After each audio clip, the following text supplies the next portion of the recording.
Petit à petit, pas après pas, la France devient le Mexique, et particulièrement à Marseille. Vous savez qu'on entend de plus en plus, même des juges devant le Sénat, dire que la bagarre, la bataille contre la délinquance à Marseille est foutue, terminée, perdue.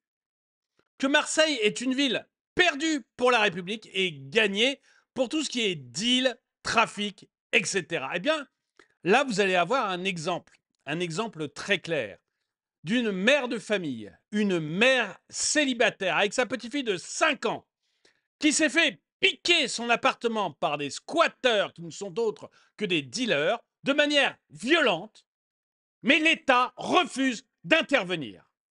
Bonjour et bienvenue dans cette nouvelle vidéo de DME en direct. Comme toujours, si vous n'êtes pas abonné, je vous suggère de le faire et de cliquer sur la cloche pour être prévenu lorsque je sors une autre vidéo. Et si vous voulez aider la chaîne, c'est sur la boutique que ça se passe, je vous en parle en fin de vidéo. Je bégaye un peu. Je bégaye un peu parce que ce sujet me tient à cœur. Vous savez,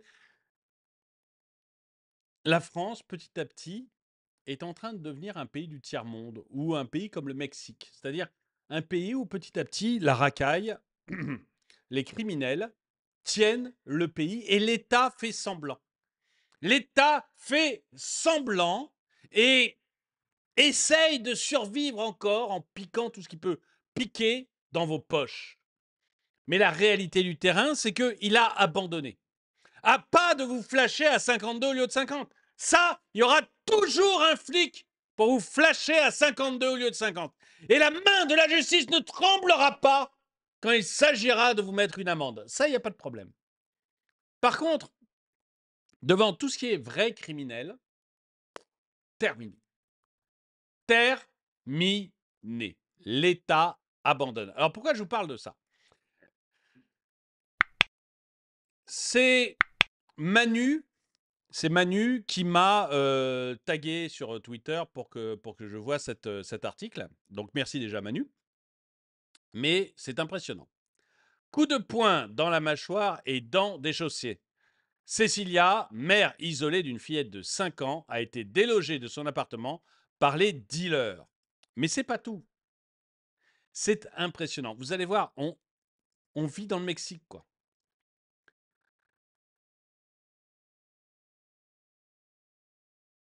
Donc des dealers qui le squattent régulièrement dans un quartier de Marseille. Elle continue de payer 300 € par mois de crédit pour un logement qu'elle ne peut pas occuper. Donc c'est un article de la Provence. Mais cette dame continue à payer son crédit pour un appartement qu'elle ne peut pas loger. En principe, vous êtes dans un état normal. Vous êtes dans un état normal. Vous allez voir la justice ou vous allez voir la police, vous dites, regardez, j'ai l'acte de propriété, c'est mon appartement, il y a des gens qui le squattent, qui m'ont piqué mon appartement. En plus, ils m'ont frappé. La police intervient, les mecs, on les met au trou, on les met dans une prison, voire même, on fait le système salvadorien qui me plaît de plus en plus. C'est-à-dire qu'on prend une immense prison, on fout tous les dealers là-dedans et ils n'en ressortent plus jamais. Jamais. Et comme ça, les personnes honnêtes, comme cette dame, les personnes honnêtes peuvent vivre tranquillement leur vie. Parce que la vie est suffisamment compliquée lorsque vous êtes une mère isolée avec une enfant de 5 ans. Si en plus, vous vous retrouvez à devoir vous battre toute seule contre les dealers parce que l'État n'a pas les tripes de le faire ou la capacité de le faire, ça commence à être un peu beaucoup. On va voir les commentaires, mais je trouvais ça intéressant déjà de vous en parler. Et vous me direz, vous, ce que vous en pensez dans les commentaires, hein, mais moi, je serais pour un système à la salvadorienne. Mais pour les terroristes aussi, vous voyez, les terroristes, les vendeurs de drogue, vous construisez une immense prison dans les îles Kerguelen ou ailleurs, hein, à Cayenne, enfin n'importe où. En France, on est riche en îles. On a plein de petites îles merdiques où personne n'habite. Vous construisez des grosses prisons à cet endroit-là. Et puis, vous dégagez tous les terroristes entre eux et ils ne ressortent jamais. C'est-à-dire qu'il n'y a pas de aménagement de peine, mais il s'est bien. On s'en fout qu'il soit bien conduit. Rien à foutre. T'as été terroriste, tu vas là-bas, tu y resteras toute ta vie. Toute ta vie. Tu ne ressortiras jamais. T'es dealer de drogue, tu vas dans cette prison-là, tu vas y rester toute ta vie. Toute ta vie. Tu n'en ressortiras jamais. Je peux vous dire que vous faites ça avec un petit. Il n'y a pas besoin. Vous n'aurez pas à en arrêter des millions. Hein. Vous arrêtez ceux qui sont connus, ceux qui se font choper. Vous les envoyez là-bas. Ça sera difficile de trouver des gens pour prendre la relève. S'ils sont certains qu'ils vont finir dans une prison, à moitié à poil, à dormir sur des bancs en pierre, avec 25 gars dans leur cellule et une toilette, je peux vous assurer, que vous allez voir la criminalité s'effondrer très rapidement. Très rapidement. Seulement aujourd'hui, ils ont la certitude de faire qu'ils peuvent faire ce qu'ils veulent. Genre, on va aller taper une mère célibataire et lui piquer son appart. Ils ont la certitude qu'ils peuvent le faire parce que de toute manière, la police n'interviendra pas. Et si la police intervient, si jamais le préfet laisse la police intervenir, soyons fous. Mais à ce moment-là, ils savent que la justice va les relâcher. Donc, ils peuvent faire ce qu'ils veulent.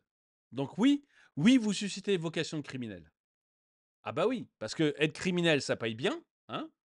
Donc si vous êtes criminel, que ça paye bien et qu'en plus vous savez qu'il n'y a pas de sanction derrière, oui, alors là, vous allez créer des sacrées vocations.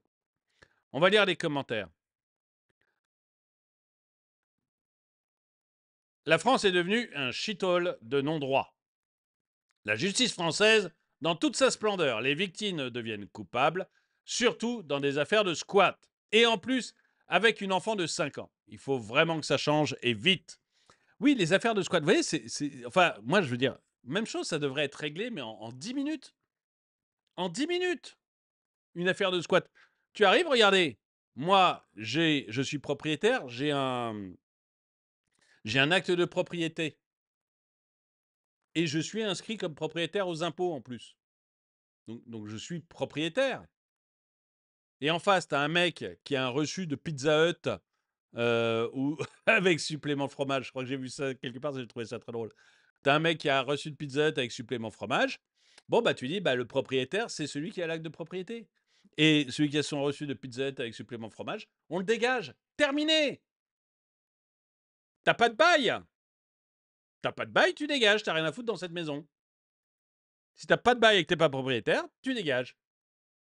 Mais ça doit être réglé. Et franchement, vous prenez un juge en comparution immédiate ou même un huissier, juste un huissier qui constate, vous mettez la police derrière, il n'y a pas besoin d'encombrer la justice. Un huissier qui constate, la police derrière, problème réglé. Mais comme on ne veut pas régler les problèmes en France,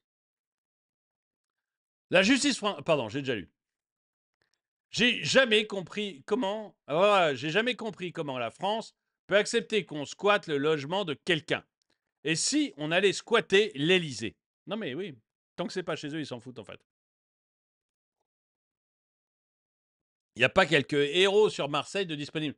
Alors oui, mais en fait, c'est des trafiquants de drogue que tu as en face. Hein. Donc toi, tu as beau être costaud et avoir la justice chevillée au corps, eux, ils ont des kalachnikovs. Donc, donc, franchement, tu as beau être un patriote, avoir la justice chevillée au corps et l'envie de sauver la femme française, en face, ils ont des kalachnikovs. Hein, donc, c'est pas toi qui peux intervenir, c'est la police. Mais, encore une fois, moi j'ai vu ça au Sénat, audition au Sénat de juges sur Marseille, les juges ont dit c'est foutu. C'est foutu. Terminé. Les trafiquants ont gagné. Bon, bah, ok. Hein. On s'indigne sur Rix, mais dans la réalité, rien ne change. Les délinquants prennent chaque jour un peu plus le pouvoir dans les rues et désormais dans les domiciles, tandis que le pouvoir politique se réjouit et entretient le chaos social pour mieux dominer. Je ne sais pas si c'est voulu ou si c'est juste de la nullité. Je suis partagé entre les deux. Vous me direz ce que vous en pensez, mais bon. Il faut rendre Marseille à l'Algérie. Mais je sais pas comment ça se passe en Algérie, mais curieusement, hein, ça m'a l'air d'être moins le bazar. Voilà, mais bon, alors je veux pas dire parce que je connais pas assez bien l'Algérie, hein, mais sur beaucoup de choses, ils sont quand même beaucoup moins laxistes que les Français, hein.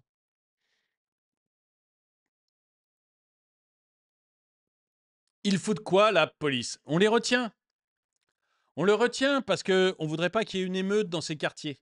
Alors c'est la solution. C'est la solution. C'est-à-dire que, vous voyez, au Salvador, ils étaient gangrénés, comme Marseille, gangrénés par les trafiquants. Ils ont construit une énorme prison, 40 000 places, un truc gigantesque, et ils ont envoyé l'armée. Et ils ont quadrillé les quartiers avec l'armée. Ils ont chopé tout le monde. Si tu as un tatouage de gang, tu es considéré comme membre du gang. Si tu es considéré comme membre du gang, tu es co-responsable de l'ensemble des crimes du gang. On s'en fout que tu n'aies rien fait. Tu as le tatouage du gang, tu fais partie du gang. Si le gang a tué quelqu'un, tu es responsable de meurtre. Et ils ont balancé tout le monde en tôle. Mais c'est peut-être la solution. C'est-à-dire que là, encore une fois, la police, on la retient parce qu'on a peur de faire cramer ces quartiers. Parce que l'État a compris qu'il ne maîtrisait plus du tout ces quartiers-là. Regardez ce qui s'est passé avec Naël. Bon, bah, moi, je pense que la solution, c'est pas de retirer la police. Je pense que c'est une immense prison dans un endroit paumé. Et t'envoies l'armée, tu quadrilles le quartier. Si les mecs ont le tatouage du gang ou une quelconque relation avec le gang, ils sont de fait considérés comme ayant commis les crimes du gang. Voilà, tu crées une loi comme ça pour le trafic de drogue et pour le terrorisme peut-être. Si vous avez fait, si vous avez une relation avec une entreprise terroriste, si vous avez une relation avec un groupe de trafiquants de drogue, vous êtes considéré comme co-responsable de tous les crimes commis par les terroristes ou par le gang de trafiquants de drogue. Et à ce moment-là, tu dégages et t'envoies l'armée et tu dégages tout le monde. Tout le monde. Tous en tôle. Avec des peines de 30, 40 ans. On s'en fout. Ah, c'est extrême, hein, mais moi je trouve qu'on arrive maintenant dans des situations absolument extrêmes. Force à elle, la justice fait vraiment trop honte au pays. Oui, je crois. Mais c'est de l'enrichissement, on vous dit. Ne vous plaignez pas. Et c'est qu'un sentiment d'insécurité. Laissez les petits anges libres. Qui n'a jamais squatté ou battu une femme, hein? Jette la première pierre. J'observe la démocratie en France, c'est fascinant. Je suis assez d'accord. Il y a quelque chose de fascinant. Et vous avez effectivement un sentiment d'insécurité. Il faut surtout laisser les petits anges. Tu dis, mais non, il faut surtout avoir enfin un gouvernement avec des tripes qui y va, quoi, et qui ose faire le travail.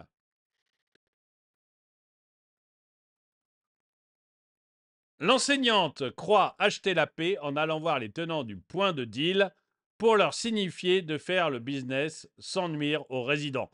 Le gauchisme est une maladie mentale. Bon, bah, je vous invite à aller voir. Donc, Cobra Bébé, il m'avait aussi poké là-dessus. Je vous invite à aller lire l'article parce que je veux pas. Enfin, c'est pas là-dessus que je voulais intervenir. C'était sur le fait qu'on avait perdu le truc. Mais c'est vrai qu'il y a aussi. Voilà. Elle va voir, elle va discuter pour essayer de faire en sorte qu'il lui rende gna gna gna, et finalement, elle finit par se faire taper dessus. Mais je vous invite à lire l'article, mais c'est pas là-dessus que je voulais parler, donc j'ai pas insisté là-dessus. C'est ça la France. Euh, on ne pourra pas aider tout le monde, prévient Gérard Larcher. Et Gérard Larcher, il n'y a aucune maîtrise de la dépense publique depuis des années. Le bon Gérard ne vous l'aurait pas. Ces injustices-là est voulu par le gouvernement au même titre que le trafic de drogue, la délinquance et l'ensauvagement qui servent leurs intérêts. En quelques semaines, avec des FDO et les forces spéciales, tout serait réglé. Mais je suis assez d'accord, ça peut aller très très vite.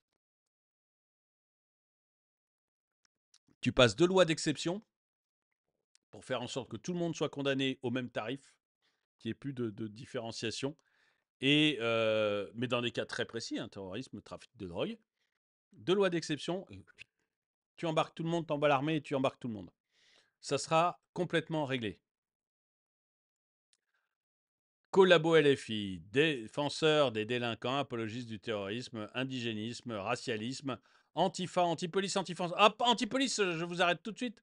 Parce que j'ai vu récemment un des membres de LFI, comment il s'appelle déjà le député, vous savez, qui adore les insectes, là, Émeric Caron. J'ai vu Émeric Caron qui allait donner une conférence et il avait quelques adversaires devant lui. Et comme il avait un peu les miquettes, il était très très content de se cacher derrière la police. Ah, j'ai rarement vu un député se cacher aussi bien derrière les flics. Ça, Émeric Caron, il déteste les flics. Il est anti-police, sauf quand il y a quelqu'un qui lui parle un peu fort en face de lui. Ça, si vous parlez un peu fort à Émeric Caron, il sera ravi d'aller se cacher derrière tous les CRS du monde. C'était une vidéo absolument formidable quand je l'ai vue.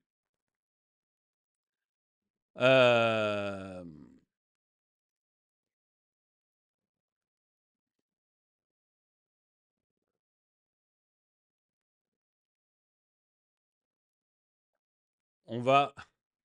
Mystère. Qui peut bien... Quel peut bien être le profil de ces dealers? Mystère et boule de shit. Oui, exactement. On se demande qui est-ce. Écoutez, voilà, je vais faire une vidéo courte, hein, on va la laisser courte cette vidéo. Je ne sais pas ce que vous en pensez, dites-moi si vous pensez que c'est normal ou si vous êtes d'accord avec moi pour dire qu'il faut des solutions radicales maintenant à ces problèmes de délinquance forte, notamment à Marseille. Êtes-vous d'accord avec moi quand je dis que ça ressemble de plus en plus au Mexique, notre pays? Ou est-ce que vous trouvez que j'exagère? Et puis, êtes-vous d'accord avec moi pour dire qu'on va avoir des infos comme ça encore pendant des années avant que notre gouvernement réagisse et qu'encore, ça ne sera pas celui-là qui réagira, ça sera un nouveau gouvernement à un moment qui arrivera parce que la crise est tellement gigantesque qu'on ne peut plus s'en sortir. Dites-moi ce que vous en pensez dans les commentaires. Et si vous voulez aider la chaîne, parce que des vidéos comme ça sont démonétisées, maintenant, même quand je fais une vidéo sur Elon Musk, l'algorithme de YouTube trouve le moyen de me démonétiser. Donc, je fais une vidéo sur les fusées, démonétisée. Donc, des vidéos comme ça, elles sont démonétisées. Maintenant, là, je me fais aucune illusion. Donc, si vous voulez aider la chaîne, si vous voulez soutenir la chaîne, c'est sur la boutique que ça se passe. Donc, chaîne YouTube, onglet boutique, ou alors le lien que j'ai dans la description. Et puis là, vous pourrez trouver des mugs comme celui-là, des polos comme celui-ci. Il y a beaucoup de types de logos différents, etc. hein. Vous trouverez des suites, vous trouverez des pulls, vous trouverez des vêtements, hommes, femmes, enfants, bébés. Et vous trouverez des tasses, par exemple, des thermos, des gourdes. Il y a vraiment beaucoup, beaucoup de produits différents. Vous trouverez sûrement ce qui vous plaît. Et c'est des produits de super bonne qualité. Donc voilà, n'hésitez pas. Et si vous voulez juste contribuer un petit peu, juste pour me dire que vous me soutenez, voilà, de manière cool, mais pour pas beaucoup d'argent, eh ben, vous achetez un sticker, vous achetez un magnet. Voilà, ça vous coûtera rien du tout. Ça me rapportera pas grand-chose, si ce n'est voilà, le fait de sentir qu'on me soutient, ça fait toujours du bien. Quoi qu'il en soit, que vous le fassiez ou pas, et faites-le uniquement si vous avez envie, hein, que vous le fassiez ou pas, merci d'avoir regardé cette vidéo. Mettez-lui un pouce vers le haut, commentez-la, partagez-la. Merci à tous ceux qui me soutiennent. Et moi, je vous dis à très bientôt.